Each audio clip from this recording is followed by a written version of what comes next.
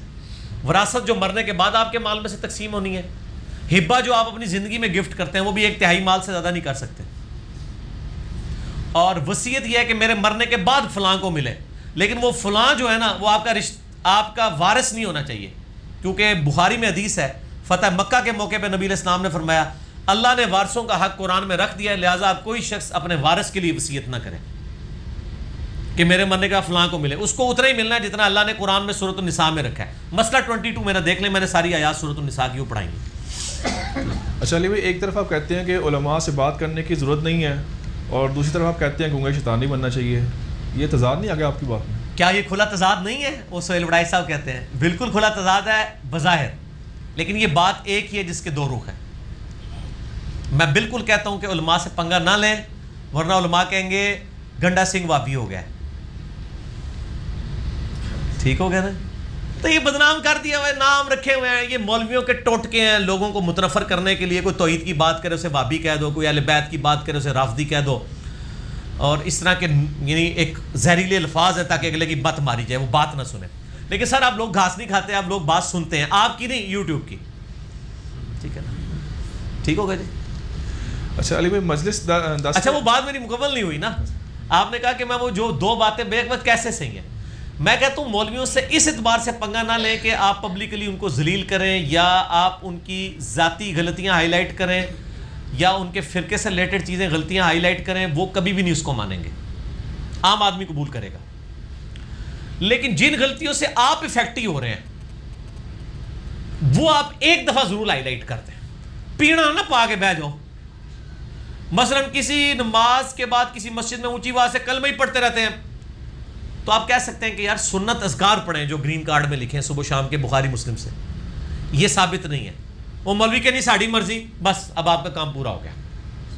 آپ پیڑا نہ ڈالیں میں تو بخاری تو ثابت کرنا نہ, وہ تو چک کے باہر سٹے گا. اس قسم کی میں چیزیں کہتا ہوں پنگے نہ لیں, صرف چیز ہائی لائٹ کریں, اس کے بعد وہ مانتا ہے مانے, نہیں مانتا نہ مانے, آپ پیڑا نہ ڈال کے بیٹھ جائیں. اور عام بندوں پہ محنت کریں, اور عام بندوں پہ بھی مولویوں کے سامنے محنت نہ کریں. مولویوں سے پنگا میں کہتا ہوں مناظروں والا نہ لیں کہ جی آج تسی بھی لے کے آ جاؤ حدیثاں, اسی بھی اپنی رفع داندیاں لے کے آ جانا ہے, یہ کام نہ کریں. اس کو کہیں جی بخاری مسلم, جس طرح یہاں ایک بھائی آئے تھے, انہوں نے بڑی پیاری بات بتائی.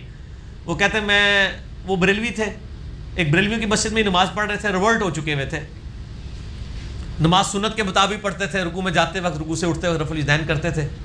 کہتے ہیں کہ میں مسجد میں گیا تو ایک مولانا صاحب, انہوں نے اپنے سامنے ٹیبل کے اوپر صحیح مسلم شریف سجائی ہوئی تھی.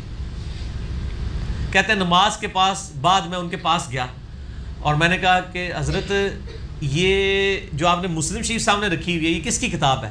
انہوں نے کہا جی ہم اہل سنت کی مین کتاب ہے یہ. تو انہوں نے کہا آپ نے جو ابھی ہمیں نماز پڑھائی ہے وہ اس طریقے کے مطابق نہیں ہے جو اس کتاب میں لکھا ہوا ہے. ہائے ہائے ہائے ہائے, زبردست.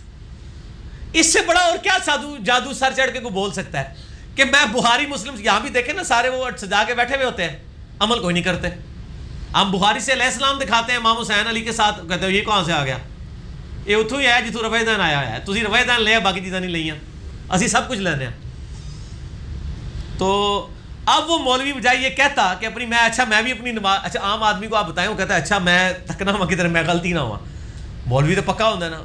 کہتا جی اس نے جناب اپنے نیچے سے مسلح نکال کے ایسے پھینکا, کہتا دیکھو علماء کی توہین ہو رہی ہے آپ لوگوں کے سامنے, آپ لوگوں میں سے کوئی نہیں جو اس کو روکے. تو سر یہ آپ کو شہید کریں گے, اس لیے آپ جو ہے نا وہ دیکھ بھال کے معاملات کو چلا کریں. تو ایک دفعہ ہائی لائٹ کریں, یہ کوئی ایک آدھ کیس ہوگا. ویسے کسی کو علیحدگی میں کہنا تو وہ آئے میں شائیں کر کے نا بات ٹال دیتے ہیں, پیڑ ڈال کے نہ بیٹھے کہ جی مولوی نے ایک تقریر کرائی ہے اور آپ وہاں پمفلٹ بانٹنے شروع کر دیں. سرے عام پمفلٹ بانٹیں, لیکن اپنے دوستوں کو گھر لے جا کے بتائیں کہ نماز کا طریقہ یہ ہے, یہ ثابت نہیں ہے, اس طرح کریں. ٹھیک ہو. چلیے بھائی, مجلس نمبر 10 میں آپ نے جواب دیتے ہوئے درمیان میں بیچ میں ٹوکا تھا سوال کے دوران, تو آپ نے کہا تھا یار مجھے بیچ میں ٹوکا نہ کریں, مجھے اللہ کی تائید حاصل ہوتی ہے. تو کیا یہ جملہ کچھ اس طرح کا نہیں ہے کہ جو صرف انبیاء کا خاصہ ہے؟ نہیں, وہ انبیاء والی تائید کی تو ہم بات ہی نہیں کر رہے. دیکھیں جب ایک شخص بول رہا ہوتا ہے نا تو وہ ایک خاص مائنڈ سیٹ کے ساتھ بول رہا ہوتا ہے. جیسا کہ صحیح مسلم میں حدیث ہے, جہاں درس قرآن میں لوگ شامل ہوتے ہیں, اللہ کے لیے درس و تدریس کرتے ہیں, تو سکینت ان پہ نازل ہوتی ہے, فرشتے نازل ہوتے ہیں. اس سکینت کی وجہ سے آپ کو بات کرنے میں آسانی ہوتی ہے. قرآن میں آیت ہے والذین جاہدوا فینا لنہدینہم سبلنا, جو لوگ ہماری راہ میں کوشش کریں گے ہم اپنی راہیں ان کے لیے کھول دیں گے. صحیح بخاری میں ہے, منکرین زکوٰۃ کے خلاف جب قتال کا معاملہ آیا تو حضرت عمر کہتے ہیں کہ پہلے تو ہم ابو بکر سے جھگڑتے رہے, بعد میں ہمیں لگا کہ ابو بکر کا سینہ اللہ نے اس معاملے میں کھول دیا ہے. اب حضرت ابو بکر کوئی نبی تو نہیں تھے نا, مراد یہ کہ ان کو بات زیادہ سمجھ آ گئی, اللہ کی تائید حاصل ہوگی. وہ قرآن میں بھی جگہ جگہ ہے کہ اگر تم صحیح ایمان والے ہوگے اللہ کی تائید ہوگی, وہی نازل نہیں ہوگی, کشف الہام کی نہیں بات ہو رہی. مراد یہ ہے کہ اللہ تعالیٰ تمہارے بات یعنی جو علمہ البیان ہے, زبان کی روانگی اللہ کی طرف سے ہے نا. مجھے ہچکی لگ جائے میں بول نہیں سکتا, زبان میں لکنت آ جائے. آج پوری دنیا کے اندر جو ہٹھلی اوپرلی تو اوپرلی ہٹھلی کر دیتی ہے, زبان کی وجہ سے ہی ہوئی ہے نا. دنیا میں جتنے بڑے بڑے لیڈر ہیں دنیا کی کایا کلم زبان سے کی ہے انہوں نے. علمہ البیان, تلوار بعد میں آتی ہے, زبان سے پبلک اکٹھی ہوتی ہے. نبی علیہ السلام نے اپنی مبارک زبان سے عرب کو ایک جھنڈے کے نیچے جمع کر کے رومن اور پرشین امپائر الٹوائی ہیں نا. ٹھیک ہے نا جی. ہٹلر نے اپنی زبان اور تقریروں سے کیا نا. بھٹو صاحب تقریر کرتے تھے, ٹھیک ہے نا. تو آج بھی لوگ تقریروں کے اوپر ہی علماء کے اوپر چل رہے ہوتے ہیں نا. تو زبان تو بہت بڑی چیز ہے.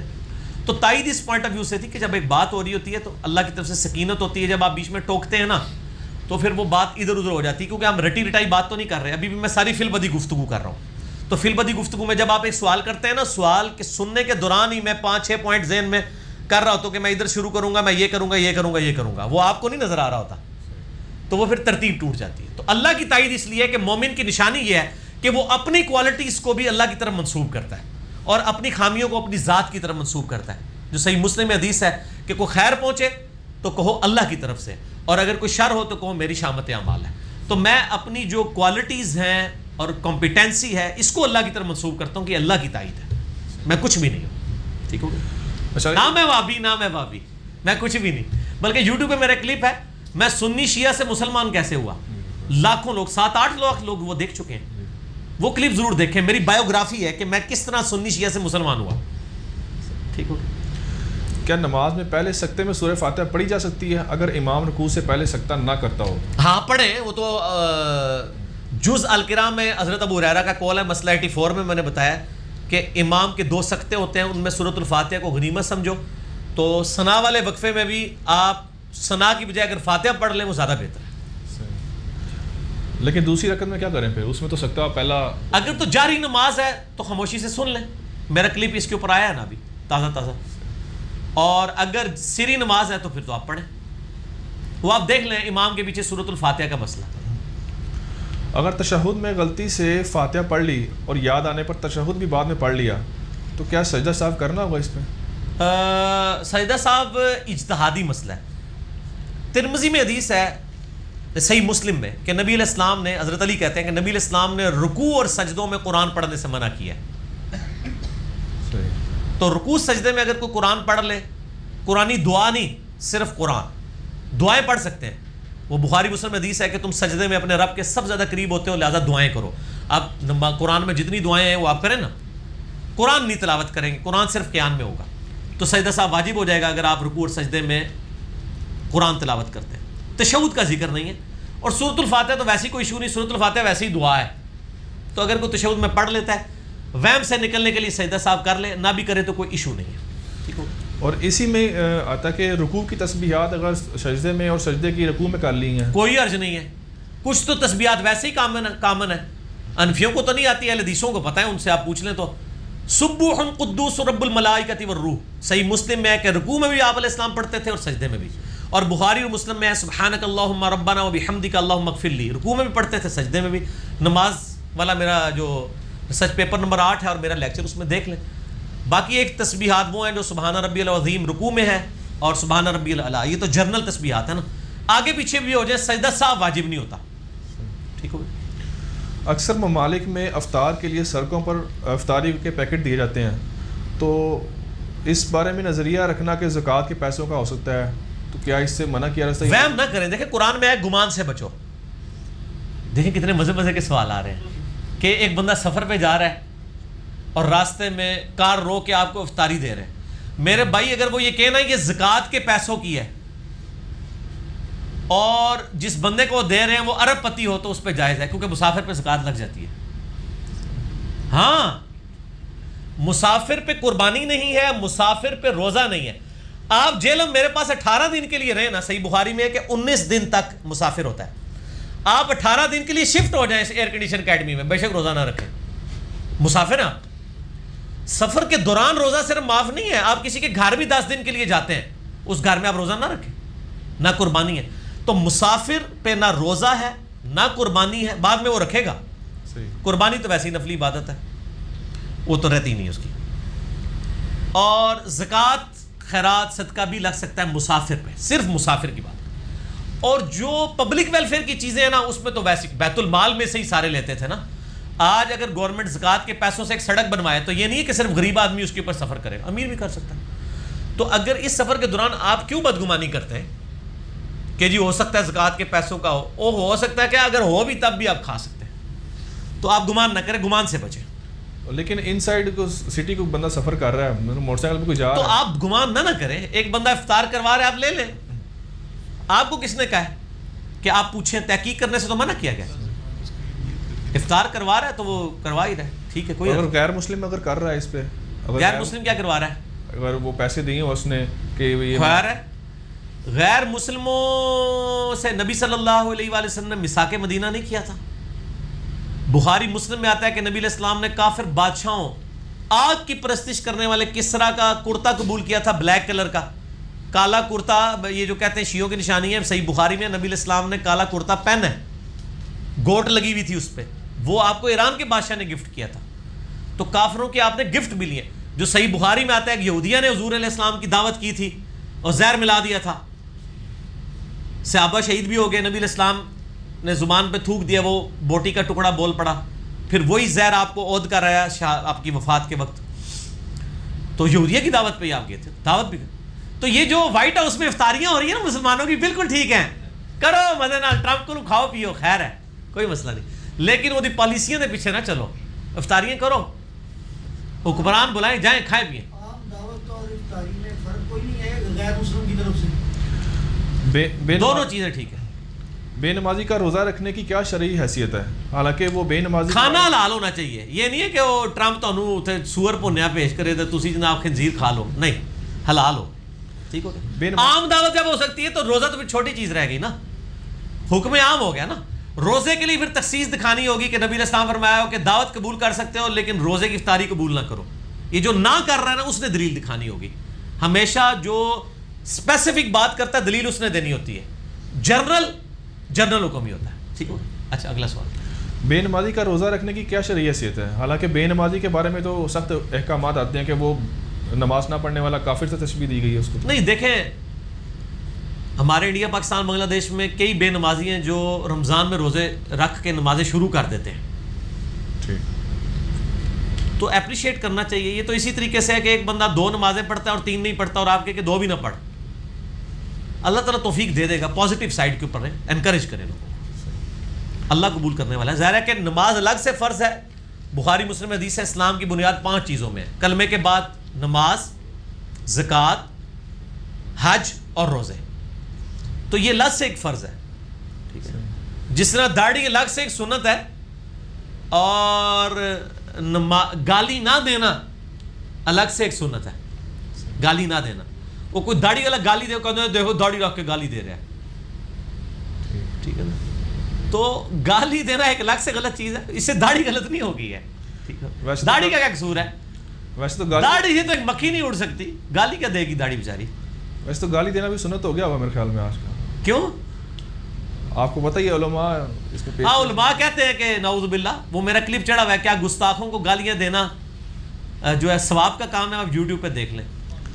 اچھا یہ بھی اگلا سوال ہے. عورتوں کے جو روزے ایام میں مخصوص ایام کے اندر جو چھوٹ جاتے ہیں وہ شوال کے 6 روزوں کے ساتھ ہی قضا ہو جائیں گے؟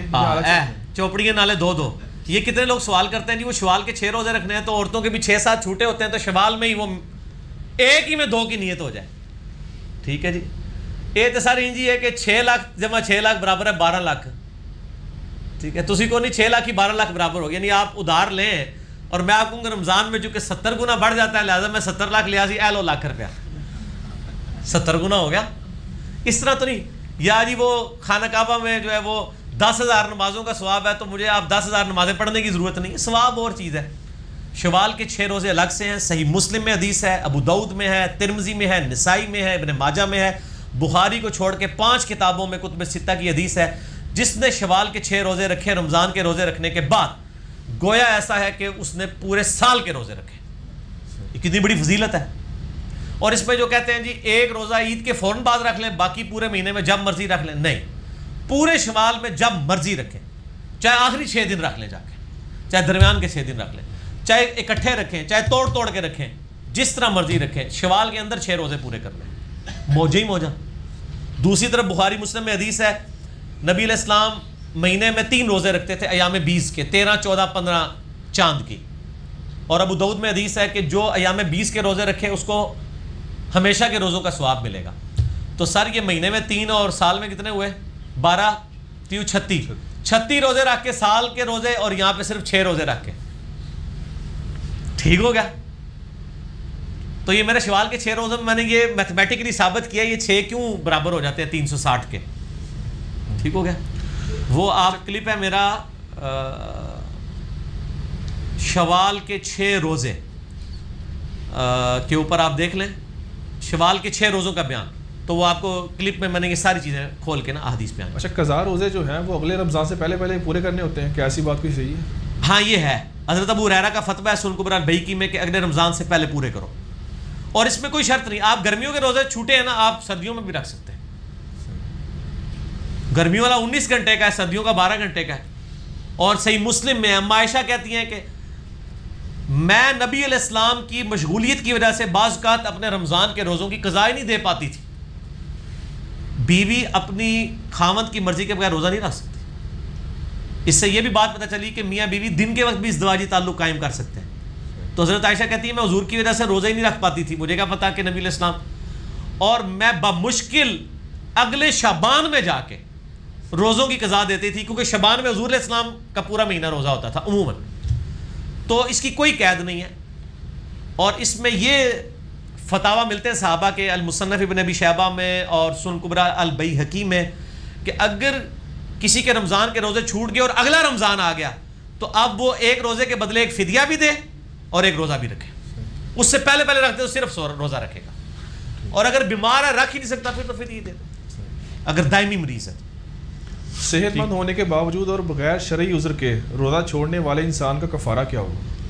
کفارہ کیا؟ حرام کا مرتکب ہے. یہاں تو میرے بھائی لوگ نماز نہیں پڑھ رہے, کفارہ تو کچھ بھی نہیں ہے. کفارہ یہی ہے کہ روزے رکھے.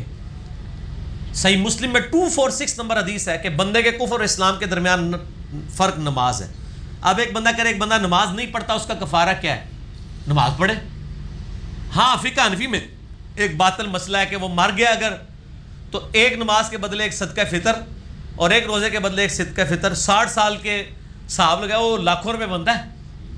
تو وہ کہتے ہیں آپ کریں کہ ایک دن کی کیلکولیشن کر لیں اور آپ مولوی کو وہ فدیہ دیں, وہ آپ کو واپس گفٹ کرے. آپ کے ہوں میرے پیو دے دوسرے دن دی نمازاں دے 5 فدیے اور پھر تو واپس کرے. اس طرح کر دے, پیو بخشوا لو, اماں بخشوا لو. جعلی مسئلہ, کوئی ثابت نہیں. ٹھیک ہو گیا. کسی قسم کا ٹیکہ لگوانے سے روزہ ٹوٹ جاتا ہے؟ ٹیکے کے بارے میں تو میں نے آپ کو بتایا نا, صحیح بخاری میں واضح عبداللہ بن عباس کا قول ہے کہ جسم میں کوئی چیز داخل کرنے سے روزہ ٹوٹتا ہے, نکالنے سے نہیں ٹوٹتا. اگر آپ خون دیتے ہیں کسی کو یا ڈرپ نکال لیتے ہیں الا یہ کہ کمزوری ہو جائے تو روزہ نہیں ٹوٹے گا. لیکن اگر آپ جسم کے اندر کوئی چیز داخل کرتے ہیں, چاہے وہ نس میں داخل کریں, گوشت میں کریں, بہرحال وہ جسم کے اندر چیز جا رہی ہے. کچھ چیزوں کا استثناء آیا ہے صحیح بخاری میں. عبداللہ بن عباس اور عبداللہ بن مسعود کے اقوال آئے ہیں کہ تیل لگانے سے روزہ نہیں ٹوٹتا, سرما لگانے سے روزہ نہیں ٹوٹتا, ہنڈیا کا ذائقہ چکھنے سے زبان پہ چکھ کے پھینک دیں نہیں ٹوٹتا. تو ٹوتھ پیسٹ نہ کریں, اس کی ضرورت نہیں, مسواک کر لیں. ٹوتھ پیسٹ سے بھی ذائقہ آتا ہے نا منہ کے اندر. روزہ ٹوٹے گا تو نہیں, لیکن پسندیدہ نہیں. ٹھیک ہو گیا. اور انہیلر کے بتانے کہ وہ جو انہیلر کے بارے میں میں نے پھر اجتہاد کیا تھا کہ اگر ایک بندہ دائمی مریض بن چکا ہے تو اس میں اجتہادن یہ ہے کہ وہ یا تو اب 2 آپشن ہے, شوگر اور انہیلر والا, اس پہ تو روزہ ہی نہیں ہے. دائمی مریض ہے, فدیہ دے دے. لیکن اگر وہ کہتا ہے نہیں یار میں صرف میرا سانس کا ہی مسئلہ ہے نا, اور تو مجھے کوئی ایشو نہیں, میں روزہ رکھ سکتا ہوں, تو میری خواہش ہے میں روزہ رکھوں, کبھی مجھے سانس پھنس جائے تو میں انہیلر سے کر لوں. تو ایسے شخص کے بارے میں اجتہاد کرتا ہوں کہ اگر وہ کسی روزے میں انہیلر یوز کرے تو احتیاطاً اس روزے کا ایک فدیہ بھی دے دے. باقی اللہ تعالیٰ ہو سکتا ہے اس کو دونوں چیزوں کا ثواب دے دے. توڑنے کا ہم حکم نہیں لگاتے, ٹھیک ہے نا, لیکن باقی کا بھی حکم نہیں لگا سکتے. ایک درمیانہ موقف ہے, اجتہادی مسئلہ. تو شوگر کا بھی آپ نے ذکر کیا نا, اس کا بھی بتا دیں. شوگر کا بھی یہ ہے کہ جو شوگر کا بندہ زیادہ دیر بھوکا پیاسا نہیں رہ سکتا, اس پہ روزے ہے ہی نہیں. انسولین تو میرے بھائی تو سر 1 گھنٹہ پہلے ساری کر لے. بلکہ کیا وہ تو میرے بھائی انسولین تو اس نے پہلے کی لگانی ہوتی ہے نا, ساری سے افطاری سے پہلے بھی لگانی ہوتی ہے. تو سر اللہ کے لیے آدھا گھنٹہ لیٹ روزہ کھول لے, ایک کوئی پانی سے روزہ کھول لے, پھر انسولین لگائے, بلکہ انسولین سے روزہ کھول لے, اس کے آدھے گھنٹے بعد جو سامنے اس نے رکھا ہے وہ کھا لے. تو سر اللہ کے لیے آدھے گھنٹے کی قربانی تو ہو سکتی ہے نا. ضروری ہے کہ جی میں افطاری تو آدھا گھنٹہ پہلے انسولین لاواں تو ایگزیکٹ سوئی تے سوئی چڑھے تو میں جناب کھجورا کھاواں. اس طرح تو نہ کریں, قربانی کریں. ہر گل کا جواب ہے. ٹھیک ہو گیا جی, یہ حسب حال ہے. کیا لیلۃ القدر کو حاصل کرنے کے لیے ساری رات جاگنا ضروری ہوتا ہے یا کوئی فرائض کے ساتھ تھوڑے سے نفل پڑھ کے سو جائیں؟ شب قدر پہ میرا ایک کلپ ہے, شب قدر پہ 17 صحیح الاسناد حدیث ہزاروں لوگ دیکھ چکے ہیں, دل خوش ہو جائے گا آپ کا. صحیح مسلم میں سیدنا عثمان غنی رضی اللہ تعالیٰ عنہ علیہ السلام سے حدیث ہے کہ نبی علیہ السلام نے فرمایا جس نے عشاء کی نماز جماعت سے ادا کی, جماعت کا مطلب ہے کوئی رکعت فوت نہ ہو, اس کو آدھی رات کے قیام کا ثواب ملے گا. اور جو فجر بھی جماعت سے پڑھ لے پوری رات کا قیام. لو جی, تراویح کی بھی ضرورت کوئی نہیں, 4 رکعتیں عشاء کی جماعت سے اور فجر کی 2 رکعتیں جماعت سے, پوری رات کا قیام. ٹھیک ہو گیا. جامعہ ترمذی میں حدیث ہے جس نے امام کے ساتھ قیام اللیل کیا اسے پورے رات کا قیام کا ثواب ملے گا. یعنی آپ تاک راتوں میں ساری تراویح امام کے ساتھ پڑھ لیں جماعت کے ساتھ, پوری رات کا قیام کا ثواب ہے. تو یہ پوری رات جاگنا ضروری نہیں ہے, آپ کی مرضی ہے, سو جائیں آخری پیر اٹھ کے کر لیں. پوری رات بھی جاگنا چاہتے ہیں تو جاگ سکتے ہیں. قیام کا آپ کو 2 نفل بھی پوری رات میں مل گئے نا, آپ کو شب قدر مل گئی. یہ نہیں ہے کہ شب قدر اس کو ملنی ہے جو جناب مغرب سے لے کے تو فجر کا وقت داخل ہونے تک دبا سٹ نفل پڑھے. نہیں, 2 نفل بھی اس رات میں آپ نے پڑھ لیا, آپ نے قیام پا لیا اس کا. اور بخاری و مسلم میں حدیث ہے جس نے شب قدر کا قیام پا لیا, قیام کیا, اللہ تعالیٰ اس کے پچھلے سارے گناہ معاف کر دے انشاءاللہ. کیا روزے کے لیے شرعی پردہ فرض ہے؟ ایسی عورت جو لباس اپنی مرضی کا یا بے حیائی والا پہنتی ہو تو اس کے لیے اس کا روزہ کوئی فائدہ پہنچائے گا اس کو؟ یہ تو اسی طریقے سے ایک بندہ گانے سنتا ہے اور وہ کہتا ہے مجھے نماز فائدہ دے گی. نماز تو فائدہ دے گی, گانے سننا الگ سے ایک گناہ ہے. بے پردہ ہے ایک عورت تو یہ الگ سے ایک گناہ ہے, اس کی وجہ سے فرض ساقط نہیں ہوگا. فرض پورے کرے, انشاءاللہ ایک دن آئے گا کہ اس کی نیکیاں جو ہیں اس کو گناہ چھوڑنے پہ مجبور کر دیں گے انشاءاللہ. تو بالکل کسی کو ڈسکریج نہ کریں اس حوالے سے کہ یہ تو فلم ایکٹر ہے, اس کا کیا کام ہے روزے رکھے. وہ اس کا ایک غلط کام الگ سے ہے, نیکیاں اس کو علیحدہ سے کرنے دیں. صحابہ کرام سے زنا تک ثابت ہے یار, نعوذ باللہ, شراب پینا ثابت ہے. تو یہ تو نہیں ان کی باقی نیکیاں ساری خراب ہوگی. انسان تھے, انسان سے غلطی ہو سکتی ہے, اس میں کیا ہے. سحری کا وقت ختم ہوتے ہی کھانا روک دینا چاہیے یا کچھ تھوڑا سا اس میں گنجائش؟ اس پہ میرا کلپ ہے نا میرے بھائی, ساری اور افطاری کے احکام و مسائل. اس میں میں نے بتایا ابو داؤد میں ایک حدیث ہے کہ اگر کوئی شخص لیٹ اٹھتا ہے اور آخری پیر میں اٹھتا ہے ختم سحری سے 3-4 منٹ پہلے, تو اس دوران کھانا پینا جو شروع کرتا ہے اور ختم سحری ہو جاتی ہے, تو جو ہاتھ میں نبی علیہ السلام فرمایا پورا کر لے. یہ جو کہتے ہیں نا وہ اذانوں کے دوران, وہ اذانیں اس وقت ہوتی تھی ٹائم پہ. آج کل تو اذانوں پہ بھی کوئی اٹھے نا تو رج سکتا ہے, آج علی اذانہ نہیں پائی. یہ اسی طریقے سے ہے, بخاری مسلم میں حدیث ہے جس نے طلوع آفتاب سے پہلے فجر کی 1 رکعت پا لی اس نے فجر پا لی, اور جس نے غروب آفتاب سے پہلے عصر کی 1 رکعت پا لی اس نے عصر پا لی. تو ختم سحری سے پہلے اگر آپ نے کھانا شروع کیا ہوا ہے پھر آپ کنٹینیو تھوڑا سا کر سکتے ہیں. اگر آپ اٹھے ہی بعد میں گھڑی کے مطابق پھر کوئی نہیں کر سکتے, روزہ چھوڑ دیں, وہ ایک روزے کی قضا بعد میں کریں. 8 پیرا رکھنا چاہتے ہیں تو رکھ لیں. 8 پیرا روزہ کوئی ضروری نہیں ہے, لوگ بڑے فخریہ بتاتے ہیں, نبی علیہ السلام نے اس کو ناپسند کیا. سحری کا کہا ہے کہ کھانے میں برکت ہے, بخاری مسلم میں کھایا کرو. اگر کوئی شخص رکھ سکتا ہے 8 پیرا ضرور رکھیں, لیکن اس میں آسانی ہے کہ اگر آپ کو پتا ہے کہ میں 8 پیرا نہیں رکھ سکتا تو چھوڑ دیں, کوئی گناہ نہیں ہے, ایک روزہ بعد میں رکھ لیں. ٹھیک ہو گیا. غرباء اور مساکین کو زکوٰۃ کے پیسوں سے افطاری کروائی جا سکتی ہے؟ ہاں کروائیں, کیوں نہ کروائیں, بلکہ غرباء اور مساکین کو ہی زیادہ کرائیں. یہ آپ امیر لوگ امیروں کی دعوتیں کرتے رہتے ہیں, وہ بلا کے انہوں نے ککڑ کھوا رہے ہوتے ہیں, وہ بلا کے انہوں نے جناب مچھلیاں کھوا رہے ہوتے ہیں. غریبوں کو کھلائیں میرے بھائی. ہمیں کئی لوگوں نے کہا کہ یہاں پہ آپ افطاری کرواتے ہیں 60 70 80 بندوں کی, ہم سے پیسے لیں. ہم ان کو کہتے ہیں میرے بھائی آپ کے محلے میں وہ غریب نہیں ہے, آپ ان کو لے لیں. آج کا بھی انتظام کیا ہوا تھا, تو کل ہی ایک بندے نے کہا جی میری طرف سے کھلوا دیں. میں نے کہا آپ کے محلے میں میرے بھائی 5-6 ہزار روپیہ وہ کہہ رہے تھے دینا ہے افطاری. میں نے کہا آپ 5 سے 6 ہزار کے آم خریدیں اور آپ محلے میں بانٹیں. وہ تو لوگوں کو اول 5 ہزار دے آم بانٹیں, کتنے آئیں گے یار. آپ نے ایک ہی کام دینا ہے, آپ نے کسی کے گھر دینا 3-3 کلو آم گفٹ کریں یار, وہ پوری فیملی کے ساتھ بیٹھ کے کھائے تو صحیح نا, جس طرح آپ کھاتے ہیں. تو سر آپ امیروں کو نہ افطاریاں کرائیں. اور مسجدوں میں بھی اتنا مال ضائع ہو رہا ہوتا ہے, سموسوں کی پیٹیاں آ رہی ہوتی ہیں, اس طرح نہ کریں, غریب لوگوں کو دیں.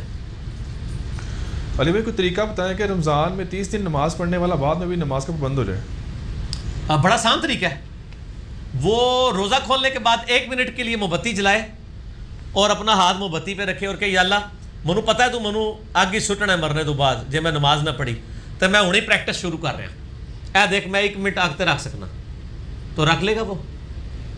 تو میرے 1 منٹ کی پریکٹس شروع کرے, وہاں تو ہزاروں سال جلنا ہے, تو تاکہ پریکٹس شروع کر دے. تو اس کو جب پتہ چلے گا کہ میں 1 منٹ کے لیے بھی نہیں رکھ سکتا, تو وہ پھر رمضان کے بعد بھی نماز شروع کر دے گا. میرا ایک یوٹیوب پہ کلپ بھی ہے گناہوں سے بچنے کا طریقہ, اس میں نے یہ طریقہ بتایا ہوا ہے. اسی لاہور دا راہ نہیں دستے, کرایہ بھی دینے ہیں. فطرانہ غیر مسلم کو دینا کیسا ہے؟ نہیں, فطرانہ غیر مسلم کو نہ دیں. غیر مسلم کو آپ پہلی تو بات یہ ہے کہ اس کو صدقہ اور خیرات تو آپ دے سکتے ہیں الگ سے, لیکن کیا مسلمان غریب ختم ہو گئے ہیں کہ آپ غیر مسلموں کی طرف چل پڑیں؟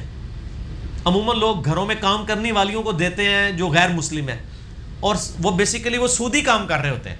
وہ یہ چاہ رہے ہوتے ہیں اس کے عوض یہ ہماری زیادہ خدمت بھی کریں. تو اپنے کام کرنے والیوں کو دیتے وقت یہ ذہن میں رکھا کریں کہ آپ ان سے ایکسٹرا کوئی چیز ڈیمانڈ نہ پھر کریں, ورنہ تو آپ اس پیسے کا معاوضہ ڈیمانڈ کر رہے ہیں ان سے. تو غیر مسلموں کو آپ ویسے صدقہ اور خیرات دیں. صدقہ فطر یہ واجب ہے اور زکوٰۃ یہ فرض ہے, یہ نہ دیں. قربانی کا گوشت دیں بے شک, وہ سنت ہے. سنت اور نفلی جتنی چیزیں ہیں وہ آپ دے لیں. عقیقے کا گوشت دے دیں, کوئی مسئلہ نہیں. عید کے دن کتنے بار گلے ملنا سنت ہے؟ گلے ملنا ٹریڈیشن ہے, اس کو سنت اور بدعت کا مسئلہ اہل حدیث نے خام خواہ بنا لیا. سنن کبریٰ البیہقی میں موجود ہے اور کتابوں میں کہ صحابہ کرام عید پہ جب ملتے تھے تو تقبل اللہ منی و منک, اللہ تیرے بھی قبول کرے روزے, میرے بھی قبول کرے, یا تقبل اللہ منا و منکم, ہم سے بھی اور تم سے بھی قبول کرے, یہ کہہ دیتے تھے.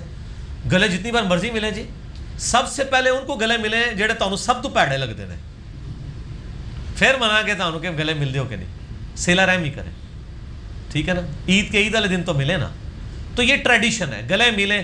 اچھا گلے ملنے کو تو سارے بدعت کہتے ہیں, عیدی کو کوئی بدعت نہیں کہتا. یہ کون سی سنت ہے؟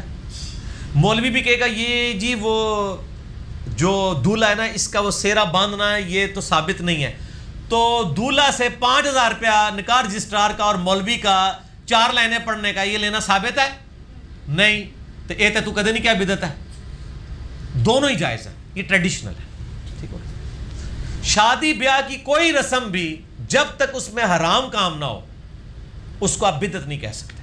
یہ ٹریڈیشن ہے, عرب کی اپنی ٹریڈیشن ہے, ہماری. ہم جو کپڑے پہن رہے ہیں, نبی علیہ السلام نے یہ کپڑے پہنے, ٹریڈیشنل چیز ہے. ٹریڈیشن کے اوپر کوئی فتویٰ نہیں لگتا. داڑھی کا باقاعدہ حکم ہے یا نبی علیہ الصلوۃ والسلام کی مشابہت کی وجہ سے؟ نہیں جی, باقاعدہ حکم قرآن میں ہے. سورہ نساء کی آیت نمبر 119 ہے. شیطان نے کہا تھا وَلَا آمُرَنَّهُمْ فَلَيُغَيِّرُنَّ خَلْقَ اللَّهِ, میں لوگوں کو ابھاروں گا کہ وہ تیری بنائی ہوئی تخلیق کو بدلیں گے. اب مرد کو اللہ نے داڑھی دی, عورت کو دی ہے نہیں, تو مرد جب اپنی تخلیق بدلتا ہے تو شیطان کے راستے پہ. مسئلہ 33 ہے میرا, داڑھی کے اوپر آپ دیکھ لیں. داڑھی فرض ہے, داڑھی کو سنت کہنا چھوڑ دیں. یہ بہت بڑا دھوکہ دیا ہے لوگوں نے.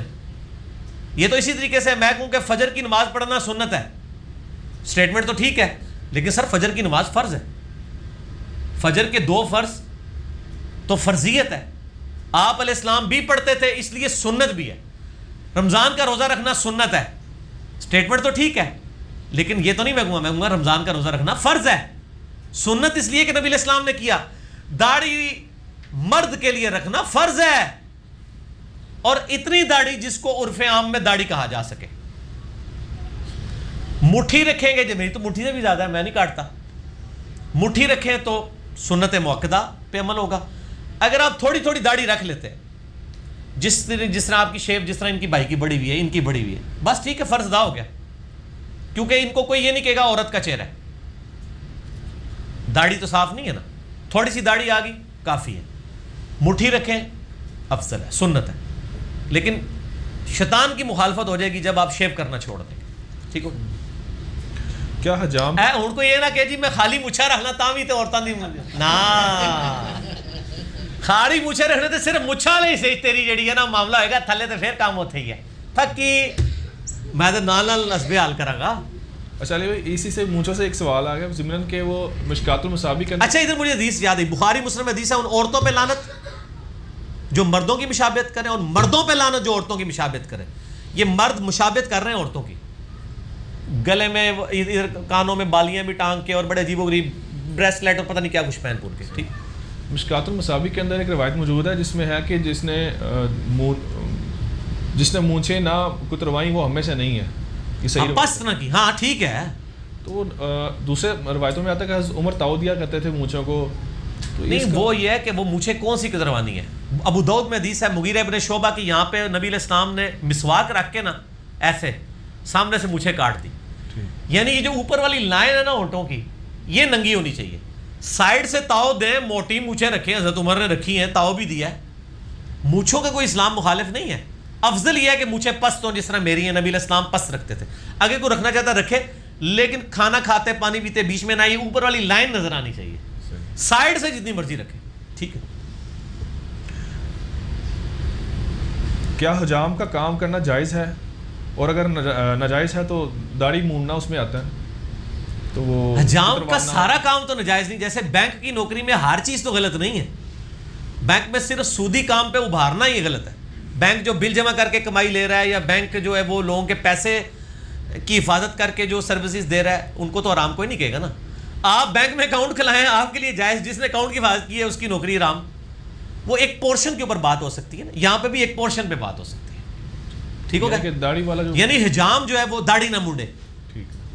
لوگ کہتے ہیں داڑھی نہیں مونڈیں گے تو کام بند ہو جائے گا. نہیں سر, بڑا بڑا کام ہے تھوڑے سے لگا ہے. آج کل مرد بھی فیشن کروا دے جے, کلینزنگ تے فیشن تے کام شروع کر دو.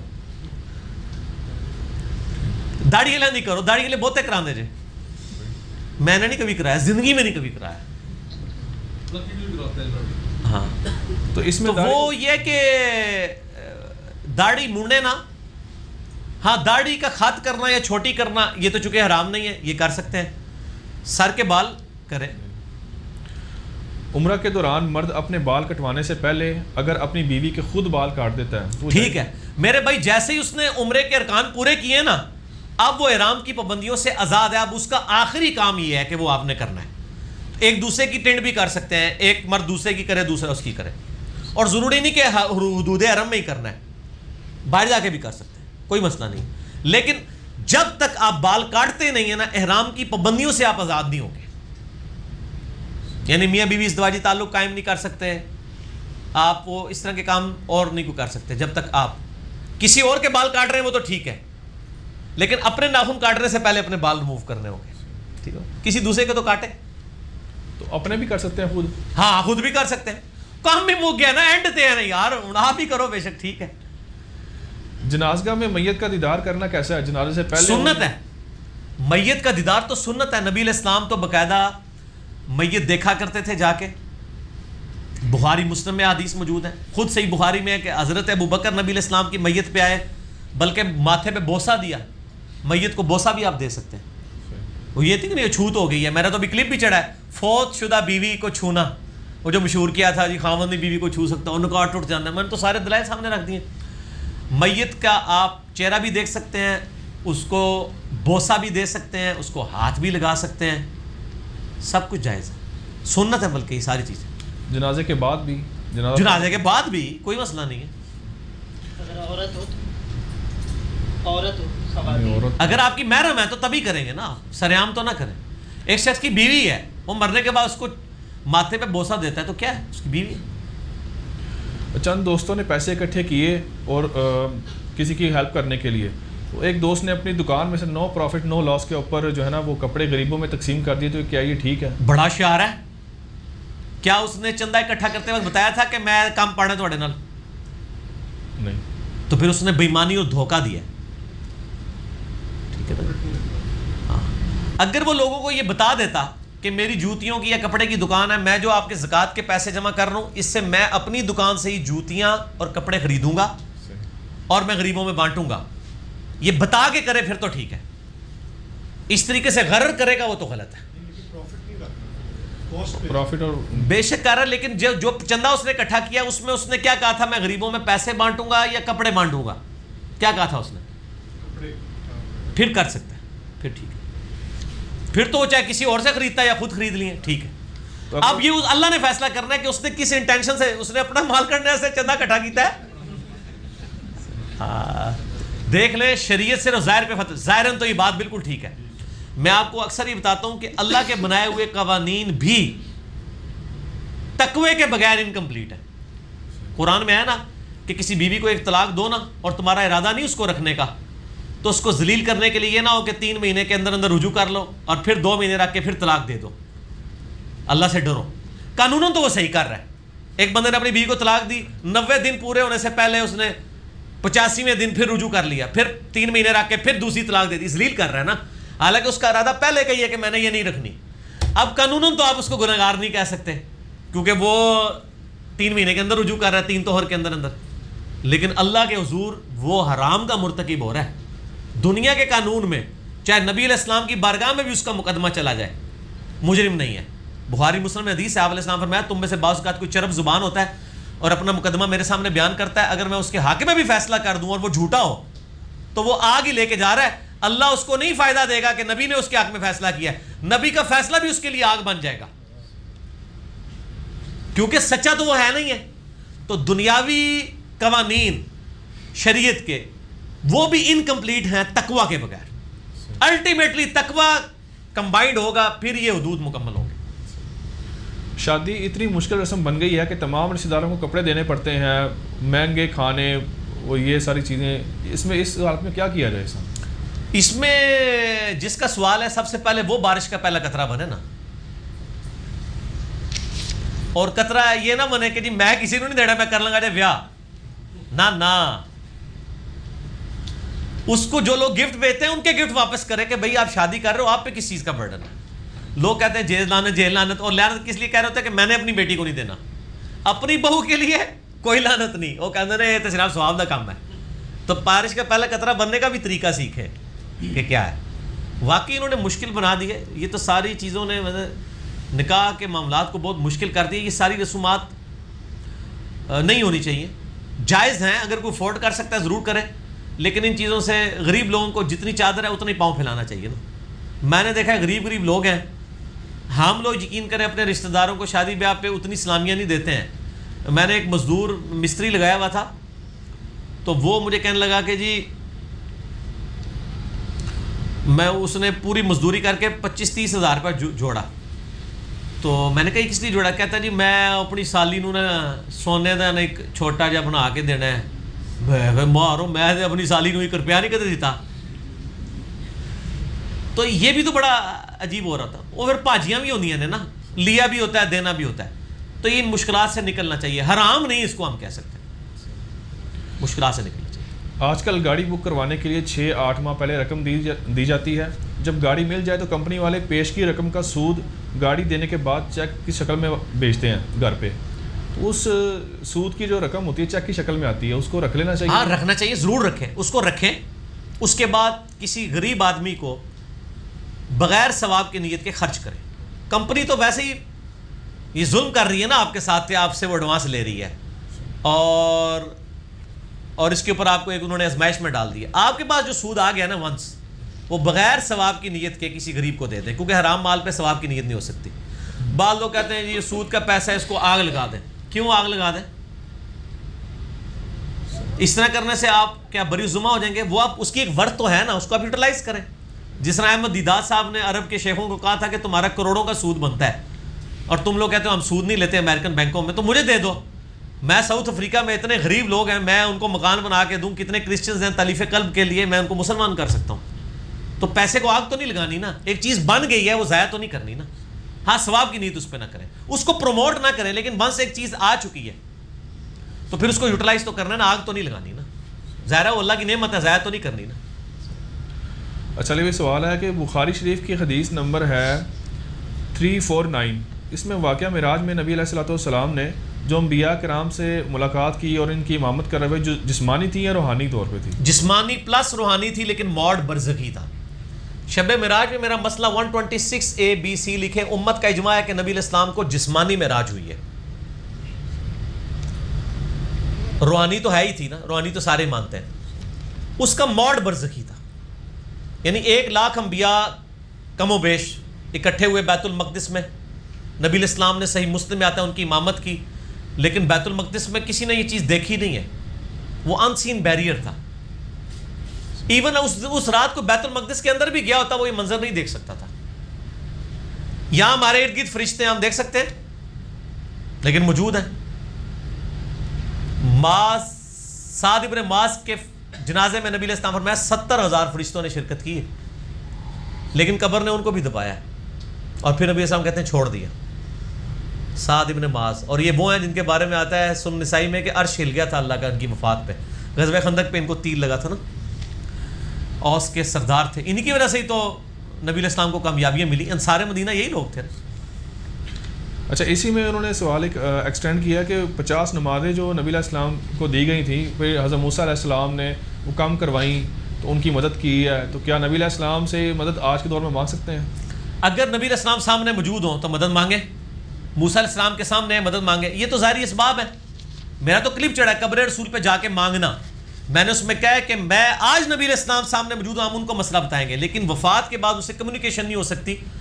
حیات النبی کا صحیح عقیدہ کیا ہے وہ میں نے بتایا کہ صحابہ کرام بھی صحیح بخاری سے 1010 نمبر حدیث 1010 کہ حضرت عمر کہتے ہیں انا کننا نتوسل الیک، اے اللہ ہم پہلے نبی علیہ السلام کے توسل سے تیری طرف متوجہ ہوتے تھے، اب ہم ان کے نبی کے چچا کو لے کے آئے وسیلے کے طور پہ، ان کی دعا کی برکت سے بارش نازل کر دے. قبر رسول پہ نہیں گئے ہیں، حضور کے چچا کو ساتھ لے کے گئے اور بارش نازل بھی ہوگی. تو اب وہ کمیونیکیشن نہیں ہوگی. آپ جا کے یوٹیوب پہ لکھیں حیات النبی کا عقیدہ اور میرا کلپ کھل جائے گا، اور قبر رسول پہ جا کے مانگنا، وہ جعلی روایتیں پیش کرتے ہیں، میں نے ان کا بھی پوسٹ مارٹم کیا ہے. یورپ اور دوسرے ممالک میں رہنے والے مسلمان جو کہ ریسٹورانٹ میں کام کرتے ہیں اور وہاں پہ شراب بھی بیچی جاتی ہے، اگر وہ وہاں پہ کام کرتے ہیں تو کیا جائز ہے اگرچہ وہ شراب والا کام نہیں کر رہے ہیں؟ دیکھیں جی، پہلی جو بات ہے حد الامکان کوشش کرنی چاہیے کہ ایسی جاب وہ نہ کرے، لیکن ایز اے لاسٹ ریزارٹ اگر کافر ملکوں میں کافروں کے پاس کسی کو ایسی نوکری کرنی پڑ رہی ہے جس میں ڈائریکٹلی وہ ان کاموں میں انوالو نہیں ہے خود، یعنی اس کو خنزیر سرو نہیں کرنا پڑ رہا، شراب سرو نہیں کرنی پڑ رہی، باقی کام کرنے پڑ رہے ہیں، پھر تو ٹھیک ہے. لیکن یہاں تو میرے بھائی یورپ اور امریکہ میں مسلمان آنرز جو ہے نا، انہوں نے اپنے ہوٹلوں کے اوپر شراب رکھی ہوئی ہے بیچنے کے لیے، تو یہ حرام ہے بالکل نہیں بیچ. وہ کہتے ہیں گاہک نہیں آئے گا، خسمہ نو کھاؤ نا، گاہک نہیں آئے گا، اور کام کرو گے. اس کے ساتھ اگر وہ حلال کھانا بنا رہا ہے کچن کے اندر، صرف حلال، ٹھیک ہے حلال تو ٹھیک ہے نا، یعنی اس میں نہیں آئے گا وہ کہ مطلب وہ اس سسٹم کا حصہ بنا ہوا ہے، اس میں اس پورشن کا حصہ ہے. لا یکلف اللہ نفسا الا وسعها. حقوق اللہ اور حقوق العباد کے درمیان فرق کرنے کی دلیل ہے، دلیل بتا دیں کہ کون سی ہے؟ کوئی دلیل نہیں ہے جی، یہ صرف سمجھانے کے لیے. حقوق العباد بھی اصل میں اللہ ہی کے حق ہے. ماں باپ کے ساتھ اس نے سلوک کا کس نے کہا ہے؟ اللہ نے. ورنہ گورے کیا کر رہے ہیں؟ اولڈ ایج ہاؤسز بنا رہے ہیں، ہمیں بھی بنانے چاہیے. نہیں بنا رہے ہم، کیونکہ اللہ کا حکم ہے. حقوق اللہ اور حقوق العباد کو الگ نہیں کرنا چاہیے، دونوں اللہ ہی کے حق ہیں. البتہ یہ چیز ضرور ہے کہ حقوق العباد میں اللہ تعالیٰ کی سختی زیادہ ہے کہ وہ بندہ ہی معاف کرے گا تو معاف ہوگا، یا اللہ تعالیٰ اس بندے سے خود معاف کروائے. لیکن اس کا قطعاً یہ مقصد نہیں ہے کہ اللہ کے حق چھوڑ دیے جائیں. بعض لوگ کہتے ہیں جی رزق حلال کمانا بھی عبادت ہے تو اس وجہ سے نماز نہیں پڑھ سکتے. نہ، یہ بات بالکل غلط ہے. ایک فرض کی ادائیگی سے دوسرا ساکت نہیں ہوتا. ٹھیک ہوگا نا جی؟ کئی لوگ کہتے ہیں جی وہ جی ہم تو میڈیا میں بیٹھے ہیں، لوگوں کو سچائی بتا رہے ہیں، جہاد کر رہے ہیں. مجھے وہ دنیا ٹی وی کے ایک پروڈیوسر کا فون آیا، مجھے کہنے لگا کہ یہاں پہ وہ بریکنگ نیوز کی وجہ سے تو ہم اپنے کمرے میں ہی نماز پڑھتے ہیں، جماعت کے ساتھ نہیں پڑھتے، پیچھے سے کوئی نیوز نہ چلانی پڑتے. میں نے کہا نوکری چھوڑ دو، جماعت تو فرض ہے مرد کے اوپر. ٹھیک ہے نا؟ تو کہتے ہیں یہاں تو وہ لوگ کہتے ہیں آپ بڑا نیکی کا کام ہے کہ بڑا نیکی کا کام کر رہے ہو. ہر 2 منٹ بعد ایک بریکنگ نیوز چڑھائی ہوتی ہے جیڑی ہوتی نہیں. نیکی کے کر رہے ہو، پوری قوم نو جناب تسی سولی تے چڑھایا ہے بریکنگ چلا چلا کے. نیکی کون سی کر رہے ہیں؟ میں نے کہا انہی سے کہیں کہ ان کو کہیں کہ اچھا نماز نہیں پڑھتے ہو تم یا جماعت چھوڑتے ہو، یہ نیکی کا کام چونکہ آپ کر رہے ہو تو ان کو کہو کہ اس کے بعد اپنے بچوں کو اسکول میں بھی داخل نہ کراؤ، بیوی کے حقوق بھی نہ پورے کرو کیونکہ تم قوم کی پہلے تو خدمت کر رہے ہو. کہیں گے نہیں، اس سے یہ تو نہیں ختم ہوتا تھا جناب، اس سے وہ بھی نہیں ختم ہوتا، اس سے اگر یہ ختم نہیں ہوتا تو اس سے وہ بھی نہیں ختم ہوتا. حسب حال. تو یہ تفریق کہاں سے آئی ہے علی بھائی؟ تفریق این جی اوز نے بنائی ہے، مولویوں نے بنا دی، ساروں نے مل مل کے بنائی ہے. پھر اینڈ رزلٹ یہ ہے کہ تفریق غلط ہے، بس دیٹس آل. آپ اکثر کہتے ہیں کہ قرآن کو ترجمے کے ساتھ پڑھنا چاہیے، لیکن آپ نے اپنی اکیڈمی میں قرآن سارے جو ہے بغیر ترجمے کے رکھے ہوئے ہیں. نہیں، یہ 2 چیزیں آپ جو ہے نا وہ کمپیئر کیوں کر رہے ہیں؟ یہ تسی پتہ کیا کر رہے ہو؟ 2 × 2 4 روٹیاں. ہم نے اس سے یہ کیسے ثابت ہو گیا کہ ہم نے کہا قرآن بغیر ترجمے کے پڑھیں؟ وہ اس لیے بغیر ترجمے کے رکھے ہوئے ہیں. پہلی بات یہ کہ ترجمے والا قرآن بہت موٹا ہوتا ہے، اتنے بڑے بڑے قرآن لوگوں کو پکڑانے پڑیں گے. دوسرا، ترجمے والا قرآن بعض کا لوگوں کو دینے سے ان کی توجہ بڑھ جاتی ہے. یعنی ترجمہ میں بھی بیان کر رہا ہوتا ہوں نا، وہ آگے کے چلنا شروع کر دیتے ہیں، اور جو میں بات جو اس وقت کر رہا ہوتا ہوں نا اس سے وہ ڈی ٹریک ہو جاتے ہیں. یعنی ایک انٹرسٹنگ واقعہ چل رہا ہے، وہ کہیں گے میں آگے بھی پڑھا، اور جو اس دوران میں بات کر رہا ہوں وہ نہیں سنیں گے، بعد میں اینڈ میں پرچی لکھ کے سوال کر دیں گے حالانکہ میں نے وہ بات کی بھی ہوگی. اس لیے جان بوجھ کے ہم جو لوگوں کے ہاتھ میں قرآن دیتے ہیں بغیر ترجمے والا. باقی کسی کو اینڈرائڈ فون ہے کھول کے دیکھ لیں ضرور. تو یہ قطعاً اس سے یہ مطلب نہیں ہے کہ وہ ہم تو سب سے زیادہ پروموٹ کرتے ہیں. فقہ کتنی ضروری ہے اسلام کے اندر؟ کیا سنت بغیر فقہ کے کمپلیٹ ہے؟ فقہ بہت ضروری ہے، لیکن فقہ ہونی چاہیے، فٹیک نہیں ہونی چاہیے. فقہ اور فٹیک میں فرق سمجھے. بخاری میں حدیث ہے کہ اللہ تعالیٰ جس کے ساتھ یہ اللہ کی تائید سے ابھی جملہ ہے یہ فقہ اور فٹیک. اللہ تعالیٰ جس کے ساتھ بھلائی کا ارادہ فرماتا ہے، بخاری و مسلم کی حدیث ہے، اللہ تعالیٰ اسے دین کی فقہ سمجھ بوجھ عطا فرما دیتا ہے, ٹرو انڈرسٹینڈنگ. فقہ سے مراد فقہ حنفی نہیں ہے, دین کی سمجھ بوجھ ہے, جو معذرت کے ساتھ اس وقت ہمارے علماء میں جس کی انتہائی فقدان پایا جاتا ہے. چھوٹی چھوٹی چیزوں کے اوپر وہ فتوے لگا دیتے ہیں. فقہ بہت ضروری ہے, حدیث کی انڈرسٹینڈنگ, نبی علیہ السلام کے مزاج کو سمجھنا, چیزوں کی انٹینسٹی کو سمجھنا, ریشو پروپورشن کو سمجھنا. اب بعض لوگ ہیں ہر سال عمرے پہ جاتے ہیں, ان کے اپنے قریبی رشتہ داروں میں کئی بچیوں کی شادی نہیں ہو پا رہی خرچے کی وجہ سے, تو سر ہم کہیں گے آپ فقہ استعمال کریں تھوڑی, آپ کے ہزاروں عمرے ایک طرف ہیں اور اس بچی کی شادی ایک طرف ہے, آپ وہ کروائیں. لوگ مدرسوں میں پیسے دے کے خوش ہوتے ہیں. مجھے جب کوئی پوچھتا ہے کہ مصرف, میں کہتا ہوں کسی بھی غریب بچے کا اسکول کا خرچہ, کالج کا خرچہ اٹھا لو, اس سے بڑی اس دنیا میں کوئی نیکی نہیں ہے. انڈیا, پاکستان, بنگلہ دیش میں, غریب ملکوں میں پاورٹی سرکل کو توڑنے کا صرف ایک طریقہ ہے تعلیم. یہاں پہ غریب غریب تر ہوگا الا یہ کہ غریب کا بچہ پڑھ جائے. پڑھائی کے علاوہ کوئی ذریعہ نہیں کہ غریب آدمی اچھی زندگی انجوائے کرے. آپ دیکھتے ہوں گے لوگ ریڈیاں لگاتے تھے, بچے کو پڑھایا, کوئی بچہ ڈاکٹر انجینئر بن گیا, ان کی زندگی میں سکھ آ گیا. اس ملک میں یا تو 2 نمبری کر کے بندہ مال کما سکتا ہے, حلال کا کمائے گا تو ایک تعلیم ذریعہ ہے جس سے وہ اس غربت کے سرکل سے باہر نکل سکتا ہے. تو بچوں کا خرچہ اٹھائیں, تعلیم کا خرچہ لائف ٹائم اٹھائیں, تاکہ کم از کم ایک غریب خاندان کا بچہ پڑھ لکھ کے ایک پورے خاندان کو پاورٹی سرکل سے باہر نکال دے. ٹھیک ہے جی. ایک بھائی نے سوال کیا کہ جو علماء دیوبند ہیں ان کے مطابق کسی بھی عالم کے بارے میں سوال نہیں اٹھا سکتے, اس میں کتنی سچائی ہے؟ نہیں, علماء دیوبند تو علماء کے بارے میں سوال کیا اٹھاتے ہیں, جواب دیتے ہیں. انہوں نے المحند مفند میں لکھا ہے کہ احمد صاحب بریلوی ان کی جماعت ایک شیطانی لشکر ہے جو ہم پہ حملہ آور ہو گیا.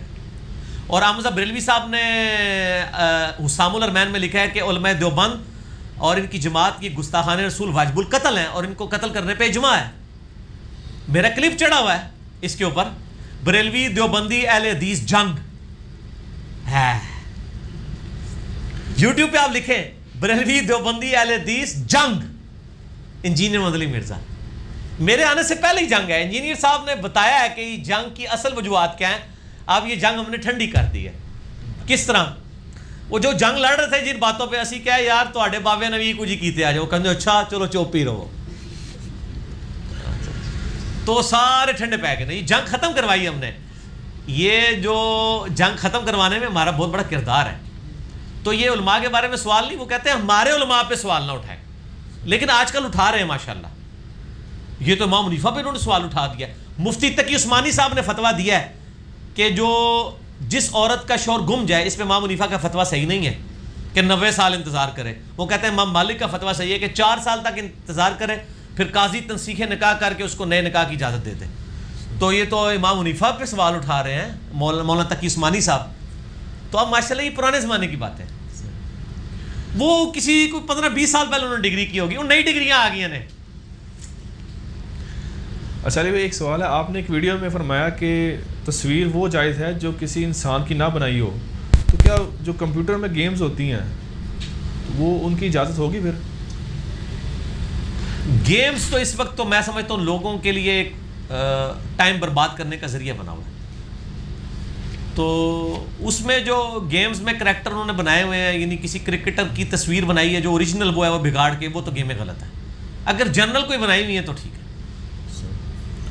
تو شرط کے علاوہ سپورٹس اور ای سپورٹس کے سے پیسے کمانا, یعنی جو گیمز ہوتی ہیں ان کے ذریعے پیسے کمانا, کیسے کما رہے ہیں پیسے؟ مثلا الیکٹرانک آن لائن کوائنز وغیرہ سیل کرتے ہیں. کیا کرتے ہیں پورا بتائیں نا.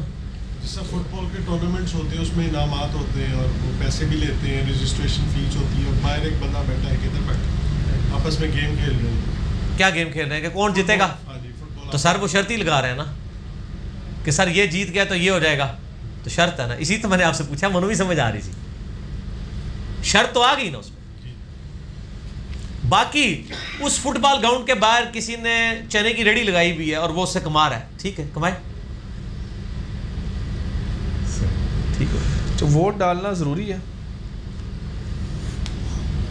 ووٹ جن ملکوں کے اندر ووٹ ڈالی جاتی ہے ڈالنی چاہیے.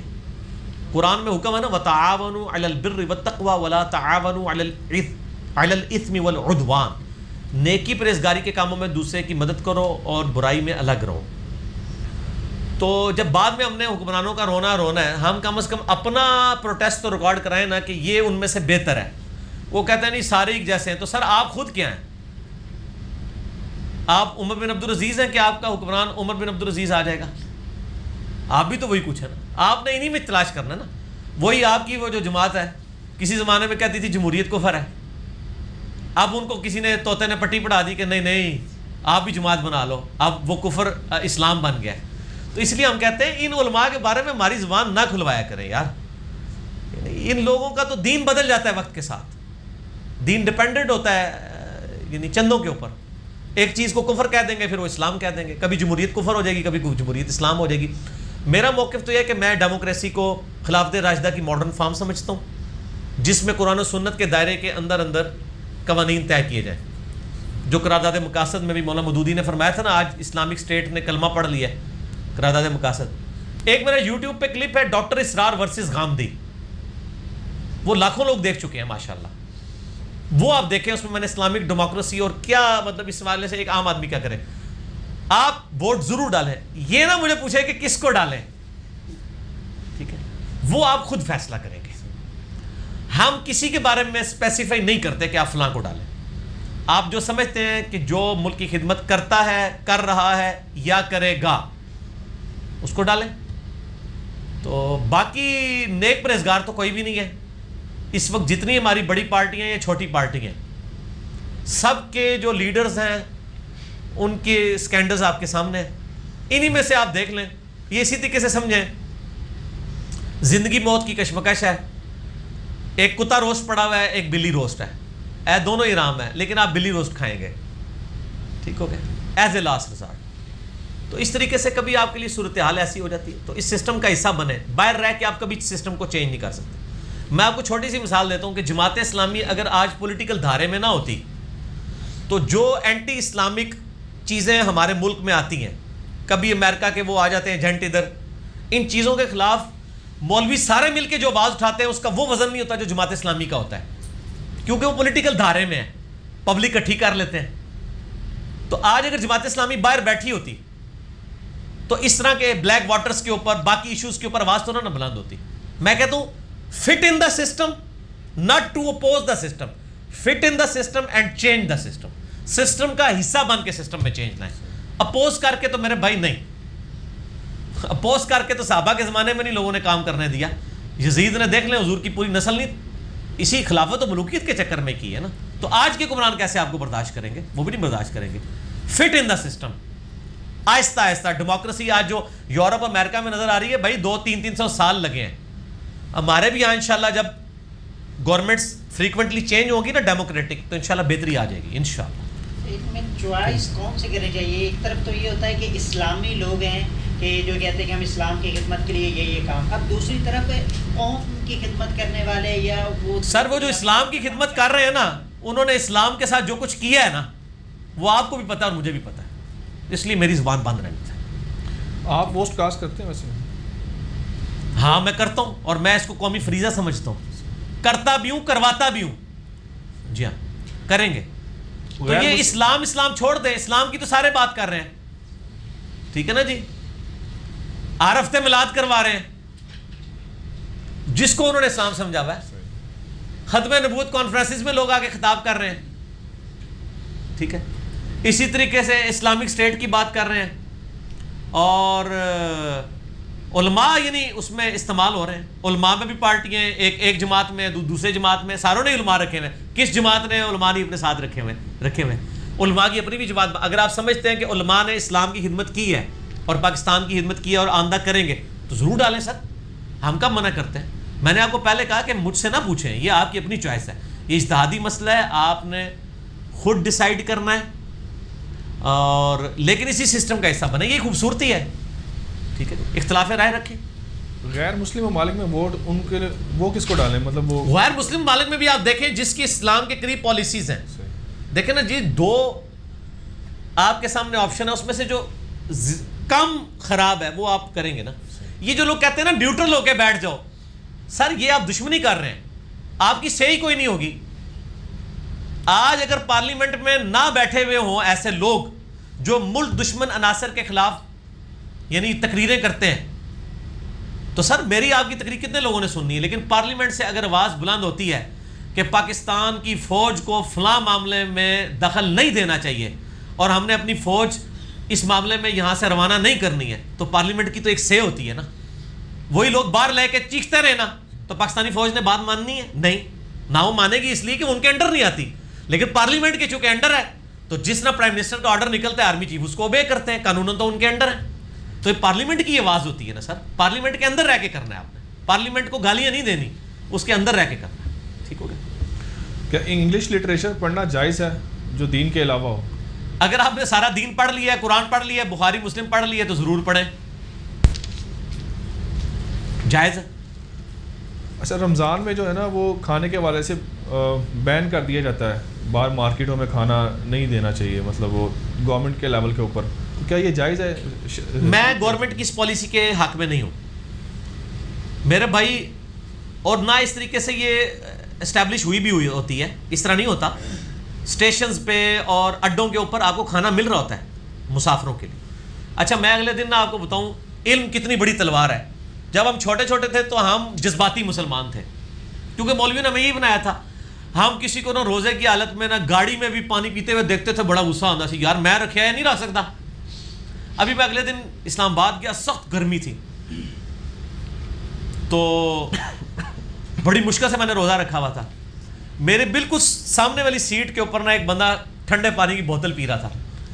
مجھے ایک لمحے کے لیے بھی نا اس کے لیے دل میں قدورت نہیں آئی. میں نے کہا مسافر ہے پر پی سکتا ہے.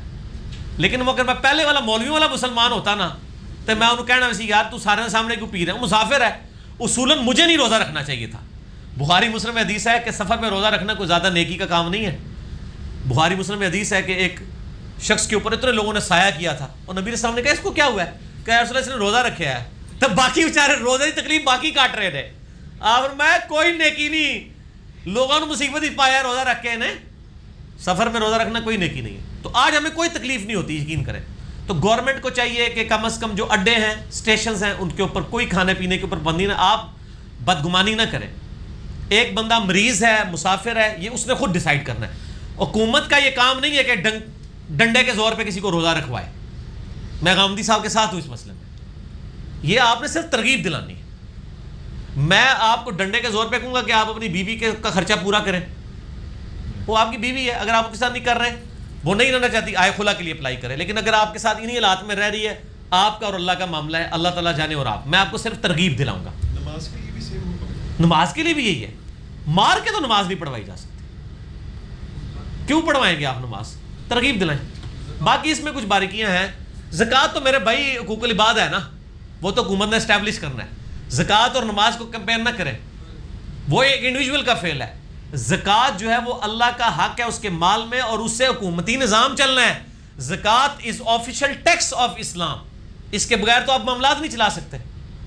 تو ٹیکس نہیں دیں گے تو سر کیوں آپ کو پھر گاڑی، آپ جو ہے وہ سڑک پہ چلنے کا ٹیکس نہ دیں تو اس سڑک پہ پھر آپ گاڑی نہیں چلائیں گے. آپ اپنی واہ میں گاڑی اٹھائیں، سڑک پہ نہیں آپ کو چلانے دیں گے. تو جو لوگ ٹیکس دے رہے ہیں اور وہ زکوٰۃ کی نیت نہیں ہے، زکوٰۃ وہ اپنی الگ نکالتے ہیں. نہیں الگ ہی دیں زکوٰۃ. سر میرا زکوٰۃ والا 95 بھی دیکھ لیں ٹوٹل ہے نا. غامدی صاحب واسے ٹور پو غامدی صاحب نے ایک اور مسئلہ بھی دسیا ہے. غامدی صاحب کے نزدیک مہینے میں آپ کو جب تنخواہ ملے تو آپ نے ہر تنخواہ پہ عشر دینا ہے اپنی تنخواہ کا. وہ کہتے ہیں زکوٰۃ کیا ہے؟ مہینے بعد آپ فصل کاٹ رہے ہیں. ان کے نزدیک اگر آپ کی ₹1,00,000 تنخواہ ہے نا تو ₹10,000 آپ نے ہر مہینے عشر لادہ سے دینا ہے اور اپنی زکوٰۃ لادہ سے نکالنی ہے. تو غامدی صاحب کا یہ مسئلہ بھی مانے، ورنہ میرے لیے مان لو. اچھا علی بھائی، ایک بھائی نے یہ سوال کیا کہ تبلیغی جماعت جو 4 ماہ کے لیے جاتے ہیں، ان کے بچے اکثر جو ہے نا ماحول اس طرح سے نہیں ہوتا، وہ مطلب گمراہ کہہ لیں یا مطلب عملی حوالے سے جو ہے نا بڑے بات. میرے بھائی تبلیغی جماعت اس امت میں بہت بڑی نعمت ہے. میرے یوٹیوب پہ 2 کلپ ہیں تبلیغی جماعت سے محبت اور تبلیغی جماعت کا چلہ لگانا. یہ چلے والا تو لاکھوں لوگ دیکھ چکے ہیں کلپ، جس میں میں نے ثابت کیا یہ کوئی بدعت نہیں ہے. آپ تبلیغی جماعت کی تعلیمات سے اختلاف رائے کر سکتے ہیں. باقی علماء کی 8 سال کی ڈگری کیا یہ بدعت نہیں ہے؟ یکجہتی کشمیر ریلی یہ بدعت نہیں ہے؟ مولویوں کو اکٹھا کر رہے ہیں نا، اسلام کے نام پہ نہیں کر رہی ہے. نہیں ہے بدعت، اس لیے کہ یہ ایک اجتہاد ہے ایک معاملے کو کرنے کا. اسکول میں 10 سال کے بعد میٹرک کی ڈگری آپ بدعت کہیں گے اس کو؟ نہیں. انتظامی معاملات ہیں. افطاری کروانا اس کے لیے آپ ایک پورا مینجمنٹ کرتے ہیں, انتظامی معاملات ہیں. تیجا اسی طریقے سے یہ جو ہے وہ چلا لگانا, چلا یہ وہ مرنے کے اوپر نہیں, وہ تو بدعت ہے, یہ تبلیغی جماعت کا. تو انتظامی معاملات ہیں, سروزہ لگانا لگا. باقی بچے خراب ہوتے ہیں. پہلی بات ہے تبلیغی جماعت میں بچوں کو, چھوٹے بچوں کو وہ نہیں نکلنے دیتے بغیر اس کے بڑے بھائی کے. یہ بہت پہلے کی بات ہے, کچھ واقعات رپورٹ ہوئے تھے 10-20 سال پہلے, تو پابندی لگا دی تھی انہوں نے. ایسا نہیں ہوتا. باقی تو میرے بھائی اسکولوں میں بچے جا کے بھی خراب ہو رہے ہیں. تبلیغی جماعت کو صرف کیوں ہائی لائٹ کیا جاتا ہے؟ تبلیغی جماعت کی خیر, ہماری امت کے سارے علماء کی خیر کو جمع کریں نا, ایک پلڑے میں رکھیں. تبلیغی جماعت کا عشر اشیر بھی نہیں ہے. وہ اپنی جیب سے پیسہ لگا کے سر کراچی سے چل کے تو وہ علاقہ غیر میں جا کے تو دعوت و تبلیغ کر رہے ہیں. باقی مولوی آپ سے چندے بٹور کے بھی اپنے محلے والے کو نماز کے لیے نہیں بلا پا رہے. تبلیغی جماعت کے بارے میں کوئی نام بھی نہ لے جناب. اچھا بھائی یہ تو بات آپ کی ٹھیک ہے, لیکن اس میں یہ ایک مسئلہ اور ہے نا کہ وہ کچھ حضرات جو نئے نئے تبلیغ کر کے آئے ہوتے ہیں, 2-3 دن لگا کے آئے ہوتے ہیں, وہ پھر اتنے متشدد ہو جاتے ہیں کہ وہ پھر اپنے گھر والوں کو نہیں دیکھتے. سر وہ اس لیے نہیں دیکھتے کہ یہ اس معاشرے کا, یہ ایرینز کا ہمارا ایشو ہے. آریا انڈیا پاکستان کے لوگوں کا یہ ایشو ہے. سر یہاں پہ جو بندہ چرس کا نشہ شروع کرتا ہے وہ بھی کوئی شے نہیں دیکھتا, پھر کار پورے ہی بیچ دیتا ہے. وہ تو کسی نے نہیں کیا. یہ جذباتی رویے ہیں نا لوگوں کے یار, اس سے وہ نیکی کا کام تو غلط نہیں ہوگا نا. حالانکہ میں آپ کو بتاؤں, وہ یہ ترغیب نہیں دلاتے ہیں تبلیغی جماعت والے کہ آپ بیوی بچوں کو چھوڑ دیں, یہ وہ کر دیں. اس کا ایک دوسرا پہلو ہے, جتنے رن مرید بیویوں کے نیچے لگے ہوئے تبلیغی جماعت کے لوگ ہیں, باقی لوگ نہیں لگے ہوئے, کیونکہ ان کو بیویوں کے حقوق بھی پتہ ہے, پیار بھی کرتے ہیں, محبت بھی کرتے ہیں. کوئی 2-4 واقعے ویسے ہائی لائٹ ہو جاتے ہیں, نہیں فلاں تھا وہ بیوی بچوں کی پرواہ نہیں کی. سر آپ اس طرح نہ کریں. گورا ایسے نہیں کرتا. گورا کہتا ہے جی بتاؤ کتنے تبلیغی ہیں جو تبلیغ پہ جا رہے ہیں؟ آپ کہتے ہیں 1,00,000. ان میں سے کتنے خراب ہوئے ہیں؟ آپ کہیں گے جی 20. تو کہے گا یار یہ خراب تو نہیں ہے, لیکن آپ 20 کو 1,00,000 کے برابر تو نہ کریں نا. اسٹیٹسٹیکل انالیسس اکٹھا کریں, یا تو یہ بتائیں جو تبلیغی جماعت میں جاتا ہے نا وہ بیوی کو طلاق دے دیتا ہے, پھر تو آپ کی بات ٹھیک ہوگی. 1-2 واقعات سے تو نہ کریں. تبلیغی جماعت میں جانے کی وجہ سے اگر کسی 1-2 واقعات ہوئے ہیں تو لاکھوں گھر اجڑنے سے بچے بھی ہوں گے, وہ کسی کو نہیں یاد ہوں گے. سر اس لیے یہ بڑی نعمت ہے لوگ میرے بھائی, یہ تو آپ کو جنت کی طرف بلا رہے ہیں. آپ ان سے علمی اختلاف ضرور رکھیں جو ہے آپ کا, باقی ان کی قدر کریں. اچھا علی بھائی, کیا علی مشکل کشا کہنا جائز ہے؟ علی مشکل کشا سے مراد اگر کوئی آج کے دور میں مولا علی علیہ السلام کو پکار رہا ہے تو یہ تو شرک ہے. اگر کوئی کہے کہ اس زمانے میں وہ مشکل کشا تھے اس حوالے سے کہ وہ نبی علیہ السلام کے ساتھ جنگوں میں شریک ہوئے اور کتنی مسلمانوں پہ مشکلیں آئیں, غزوہ خیبر کے موقع پر, غزوہ خندق کے موقع پر اللہ نے ان کے ذریعے دور کی, وہ تو بخاری مسلم میں موجود ہے. لیکن آج کل یہ جو عقیدہ ہے تو بڑا غلط ہے نا کہ ان کو مدد کے لیے پکارا ہے. وہ مولا علی بھی اللہ کو پکارتے تھے, ایاک نعبد و ایاک نستعین. جلدی جلدی کور کریں, افطار مساجد میں یہ لکھنا ٹھیک ہے کہ یہ فلاں مسلک کی مسجد ہے, یہاں صرف وہی بدعت ہے. مسجد میں لکھنا یہ فلاں مسلک کی مسجد ہے, بدعت ہے. صحابہ تابعین تبع تابعین سے کوئی ثابت نہیں, یہ تو بدعت ہے. جو فوجی ریٹائرڈ ہو اور وہ ابھی دوبارہ اسے نوکری نہ ملی ہو تو اس کے پاس جو کچھ رقم سیو پڑی ہو اس سیونگ کے اوپر زکوٰۃ ہے؟ ہاں سیونگ ہے تو زکوٰۃ تو دے گا نا, کیوں نہیں دے گا.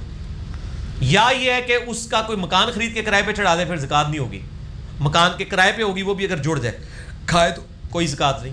یا رینٹ کار پہ گاڑی چڑھا دے, کوئی زکوٰۃ نہیں ہوگی. کمائی پہ ہوگی, وہ بھی اگر کھا لے گا تو وہ بھی نہیں ہوگی. پیسہ جنریشن میں آئے گا تو کوئی زکوٰۃ نہیں. خالی پیسے پہ سوندے پہ نا ہوتے اسلام کہتا ہے کہ پلنٹی دے, کوئی پیسے جوڑے کیوں نہیں, لا انہوں کاروبار میں تاکہ اور لوگوں کا رزق کھلے. آپ کے پاس 10 لاکھ روپے زکوٰۃ دیں گے, 10 لاکھ کی گاڑی رینٹ کار پہ 0 زکوٰۃ. اور اگر ایک بندہ 10 کروڑ پہ زکوٰۃ ہے, 10 کروڑ کا مکان کرائے پہ دیں اور اس مکان کا کرایہ بیٹھ کے کھائیں, 0 زکوٰۃ, کوئی زکوٰۃ. اسلام آباد میں 10 کروڑ کا تو عام مکان ہے, اس کا آپ کو 1.5-2 لاکھ روپے کرایہ مل جائے گا, یا 3 یا 4 لاکھ روپے, اور 4 لاکھ سے آپ گھر کا خرچہ چلائیں, موجہ مارو, مکان اپنی جگہ قائم, کھا بھی رہے ہو, زکوٰۃ بھی کوئی نہیں. اور اگر کسی نے پیسے جمع, کوئی بندہ پیسے جمع کر رہا ہے اور اس کو سال گزر گیا ہے مکان بنانے کے لیے, اس پہ بھی زکوٰۃ ہو چکی ہے. اگر وہ مکان بنانے کے لیے پیسے جمع کر رہا ہے اور ہاں زکوٰۃ تو ہوگی, ورنہ تو ایک بندہ کہے گا میں F11 میں مکان بنانے کی نیت کر رہا ہوں, پوری زندگی جوڑتا رہے گا. ہاں کیا جوڑ دو, جلدی جلدی کرے, نالا لاندہ جائے نا. سالانہ گزرنے دیں. کیا عورت جنازہ پڑھ سکتی ہے؟ صحیح مسلم حدیث ہے. عائشہ رضی اللہ تعالیٰ عنہ نے ایک صحابی فوت ہوئے, کہا اس کی میت لا کے میرے حجرے کے باہر رکھو, میں نے جنازہ پڑھنا ہے. عورتیں جنازہ پڑھ سکتی ہیں, لیکن عموماً مسلمان اس لیے نہیں لے کے جاتے, ان میں بے صبری ہوتی ہے. ادروائز پڑھیں. خانہ کعبے میں پڑھتی ہیں نا, ہر نماز کا جنازے ہوتے ہیں وہاں, تو سارے پڑھ رہے ہوتے ہیں. انڈیا پاکستان میں آ کے یہ فتوے دینا شروع کر دیتے ہیں. پڑھا نہیں سکتی. پڑھا بھی سکتی ہے اگر صرف پیچھے عورتیں ہیں تو, عورت مرد کی امامت نہیں کر سکتی. نبی علیہ الصلوۃ والسلام نے ہمیشہ سب کچھ اللہ کی راہ میں دے دیا, کیا یہ اعتدال کے مطابق ہے؟ نبی علیہ السلام کا مسئلہ ڈیفرنٹ تھا. آپ کی تو حدیث ہے بخاری مسلم میں کہ اے عائشہ یہ اور پہاڑ بھی اگر سونے کا ہونا تو 3 دن ہی گزریں گے, میں خیرات کر دوں. آپ نے چونکہ رول ماڈل بننا تھا غریبوں کے لیے, زیادہ تو غریب ہونے تھے, اس لیے آپ نے پوری زندگی زکوٰۃ بھی نہیں دی کیونکہ مال جوڑا نہیں ہے. تو حضرت ابو ذر غفاری کا یہی جھگڑا تھا نا صحابہ سے. وہ کہتے تھے کہ عام بندوں کے لیے یہ مسئلہ ہے, صحابہ کو مال نہیں جوڑنا چاہیے. اسی وجہ سے حضرت معاویہ سے بھی لڑتے تھے, وہاں سے لڑ کے ادھر آ گئے. حضرت عثمان نے ان کو شہر بدر کر دیا, مولا علی ان کو چھوڑنے کے لیے آئے شہر کے کنارے تک. مولا علی نے پوری زندگی زکوٰۃ نہیں دی ہے, وہ بھی اس طرح ایک فخر کی زندگی گزاری ہے. لیکن یہ ہے فتویٰ, تقویٰ. فتویٰ یہ ہے کہ مال آپ جوڑ سکتے ہیں, زکوٰۃ دیں تو پاک ہے. جمعے والے دن زوال کا کیا وقت ہے؟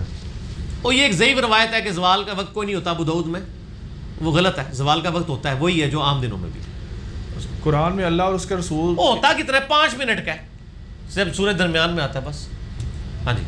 قرآن میں اللہ اور اس کے رسولوں کی اطاعت کا ذکر ہے, کیا اور کیا بات کہ مسلمانوں نے اس میں سوال سمجھ نہیں آ رہا ہے. میں وہ لکھا ہوگا اماموں کی اطاعت کر رہے ہیں. ہاں جی. اماموں کی اطاعت کر رہے ہیں اللہ رسول کے انڈر, جو بخاری مسلم حدیث ہے. مولا علی علیہ السلام کہتے ہیں نبی علیہ السلام نے کہا اللہ کی اطاعت میں ہی مخلوق کی اطاعت ہے, اللہ کی نافرمانی میں کسی کی اطاعت نہیں. کیا رسول جو ہیں وہ کسی انسان کو جنت سے دوزخ میں اور دوزخ سے جنت میں لا سکتے ہیں؟ خود تو نہیں لا سکتے, لیکن اللہ کے اذن سے تو لائیں گے نا. شفاعت بالاذن سے نبی علیہ السلام بخاری مسلم میں آتا ہے. خود نہیں, دھونس کے ساتھ نہیں. شفاعت بالوجاہت نہیں ہوگی, بالاذن ہوگی. اگر انسان مر جائے تو کلمہ پڑھنا چاہیے, کیا کرنا چاہیے؟ کیا مطلب؟ کوئی انسان مر جائے تو اڑ کے کلمہ پڑھنا ہے؟ مر گیا بندہ, مرنے تو پہلے پڑھے نا. مردوں کو تلقین کی جائے موت کے وقت کہ وہ کلمہ پڑھیں, تلقین کی جائے اور وہ ان کے پاس کلمہ پڑھا جائے تاکہ وہ کلمہ ایک دفعہ پڑھ لیں, کیونکہ آخری کلام جس کا لا الہ الا اللہ ہوا وہ جنت میں جائے گا. قادری صاحب کا فالوور ہوگا نا, پڑھ رکھا. ہاں جی. گلے میں اور ہاتھ میں زنجیر پہننا کیسا ہے؟ حرام ہے مرد کے لیے. مسنون داڑھی اور فرض داڑھی میں کوئی فرق؟ فرض داڑھی تو اتنی ہے کہ شیو کرنا چھوڑ دیں, چھوٹی چھوٹی داڑھی رکھ لیں, اور مسنون یہ ہے کہ کم از کم مٹھی ہو. ٹھیک ہے, پورے